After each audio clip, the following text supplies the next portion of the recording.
Hey guys, how you doing? Good morning. I'm humbled to be here before you. Um, Very happy. I'm here with my son, Israel Vargas Jr.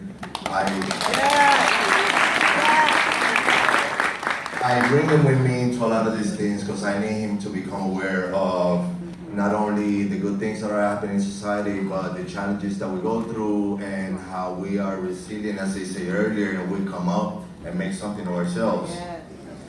So, again, my name is Israel Vargas.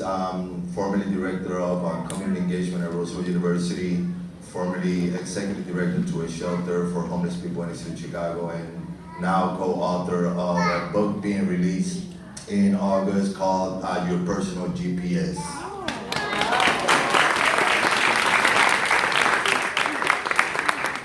So I've been involved with Harvey for a couple of years now or so, and I've been having the honor of coming before you, talking to you, trying to bring a little bit of wisdom based on my own life experience, what I've done, and where I'm at now. And I've been able to see firsthand and experience through some of you, your lives you have shared with me, you have shared some of your trials and tribulations, and you are here, and this is such a fantastic accomplishment, and you got to give yourselves a round of applause for that. You know, there are two things that really captured me the other day as I'm thinking about you guys. I'm thinking about coming over here, and I'm thinking a lot about my life and what's transpired in the past, and I think that we can all resonate with one particular moment in our lives. I remember just being sentenced to 35 years in prison for gang-related murder, and I was walking down 4th Gallery in Pontiac's maximum security prison. I had a big mattress on my shoulder and state-issue clothing on a bag, 3 of everything. And I walked past this cell, and this guy that's in there, he's been in there for some time. He asked me, who do I ride with? And most of us know what that means. I remember I'm 19 years of age. I haven't been in the States long. I came from Puerto Rico in '83, so not only was I culture shock, my English was very limited, and I'm by myself walking into this gallery, and I told him who was I riding with at that time. And he told me, oh, well, you ain't gotta worry about us then, you gotta worry about your own, because they are the ones that can actually get a hold of you and kill you. At that moment, I was like, that was my awareness moment. I'm by myself. Those who were there are not there, my family's not there. I'm totally by myself. And I know at one point or another, you guys may have experienced that, right? As I became aware, I went into survival mode. My survival instinct kicked in. And there were 3 things that I needed to either avoid or accomplish. Of course, coming out alive was one of the things that I needed to accomplish. Another thing I needed to avoid was not catching any more time while I was in there and making sure that I didn't get killed. So I really had to use my wits, and my scapegoat was go to school.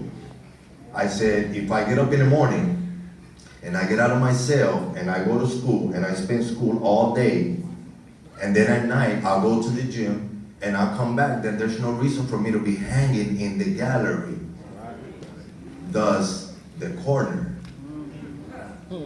So I began going to school, and I got 2 associate's degrees while I was in there. Mind you, I was doing a bit of time, so I was trying to figure out, okay, so when I get out there, I need to stay out. I need to be able to find a good job. I need to get in a career. I need to do something. I can't come back into this hellhole anymore. I continued to educate myself. I took tutoring classes and started tutoring young men and adults in there. I even took step parenting classes because I knew that when I get out, I might end up with a female with a child. And my stepfather was not a role model, so I needed to make sure that I was going to be that role model to my stepkid that my father must think that way. I even took Bible classes and got a whole bunch of certificates online. Everything to stay busy, to educate myself, to become knowledgeable about what is expected of me when I get out there. And I knew that when I get out there, I needed to accomplish 4 things as an adult male. Number 1, establish a family. Number 2, engage in a career. Number 3, continue my education. And number 4, buy a home. I knew that my community members will see me as a homeowner, they will see me as part of the community, and they will accept me. I knew that if I go in front of an employer with a wedding band on my finger, he will be like, this is a committed father right here, I want to hire him. I knew that my passion was the people, my passion was helping others, bringing people up from where they're at, and so I engaged in social services, became an activist, an organizer. I helped thousands of people save their homes, their apartments. I put people in hotels when they had nowhere to go. I and my children fed the homeless, spent the holidays with the homeless population, eating with them, breaking bread with them. Because we're no different from each other in that aspect, that we all go through trials and tribulations, and they do not end at any given time, they continue going. But the more you prepare yourself up here, the better you are equipped to handling those problems. The second time that I had that aha moment was in 1997 when I got a letter from the court. At that time, I was doing a year in segregation behind a steel door. And I kept telling myself, what have I done with my life? I got a letter from the state telling me that I was remanded to go back to court on a retrial because my rights were violated, as most of ours have been at one point or another. I faced racial profiling and didn't even know it when I was a young buck. When I got that letter, the aha moment was, here's my opportunity. Guys, you are ahead of the game. I had to learn that at the age of 27, 29. You already been to your awareness time, and now you're on your opportunity time.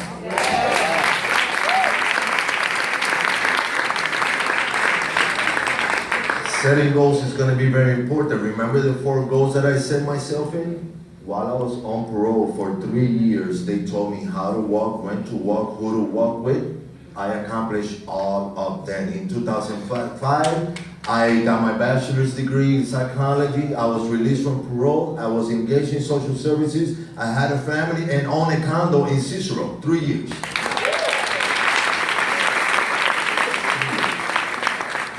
Just like you came over here with this short period of time and you said, I'm gonna make it in this little time, you have been able to accomplish one of your greatest efforts out there that's gonna prepare you for what's coming forward.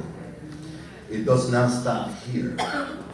The more you feed your mind, the more you're going to be asked of other people for help. That's what makes you valuable, becoming part of a community, becoming part of a society in which you have a say-so in what's going to happen by becoming involved, by being part of the movement, by not hiding inside your room and staying there, but instead coming out, as we have done doing ceasefire marches in Cicero, with my kid on my shoulder and the other one in hand, telling people to stop the violence. You have a greater advantage than most high school graduates out there because you came through in the time of need through Harvey Middle School, and you have succeeded in your accomplishment. I am proud of you. Thank you so much, and I wish you well.